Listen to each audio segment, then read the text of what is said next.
நாளில் பெரும்பாலான தம்பதிகள் பாலியல் வாழ்க்கையில் திருப்தி இல்லாமல் இருக்கிறார்கள். இதற்கு ஹார்மோன் சமநிலையின்மை, உடல் பருமன், மன அழுத்தம், சோர்வு, மருந்துகள் போன்ற பல பிரச்சனைகள் காரணமாக இருக்கலாம்.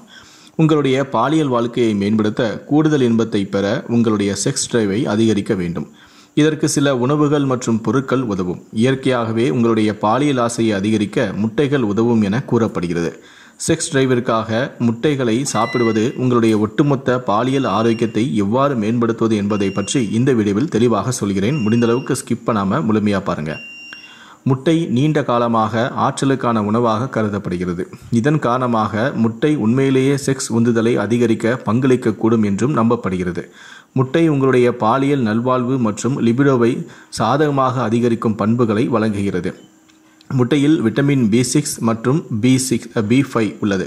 இது செக்ஸ் டிரைவை அமைத்து மனதை அழுத்தமில்லாமல் வைத்திருக்கவும் உதவுகிறது. மேலும் முட்டை மன அழுத்தத்தை எதிர்த்து போராடவும் ஆரோக்கியமான உடலுறவுக்கு தேவையான ஹார்மோன் அளவை சமநிலைப்படுத்தவும் உதவுகிறது. வேக வைத்த, பொரியல் செய்த அல்லது ஆம்லேட் போன்ற பல்வேறு வடிவங்களில் நீங்கள் முட்டைகளை உட்கொள்ளலாம். முட்டை உயர்தர புரதத்தின் சிறந்த மூலமாகும். இது பாலியல் ஹார்மோன்களின் உற்பத்திக்கு அவசியம்.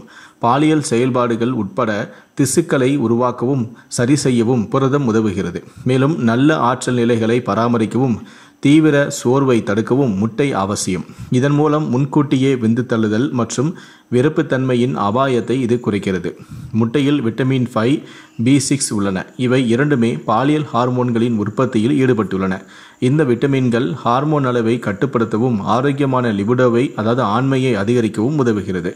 எனவே உங்களுடைய செக்ஸ் டிரைவை மேம்படுத்த முட்டைகள் எவ்வாறு உதவும் என்பதை இப்போது நீங்கள் அறிந்திருப்பீர்கள். ஆனால் முட்டை இந்த ஊட்டச்சத்துக்களை வழங்க முடியும் என்றாலும் ஒட்டுமொத்தமாக ஒரு சீரான உணவை பராமரிப்பது உகந்த பாலியல் ஆரோக்கியத்திற்கு முக்கியமானது என்பதையும் நீங்கள் மனதில் கவனத்தில் கொள்ள வேண்டும்.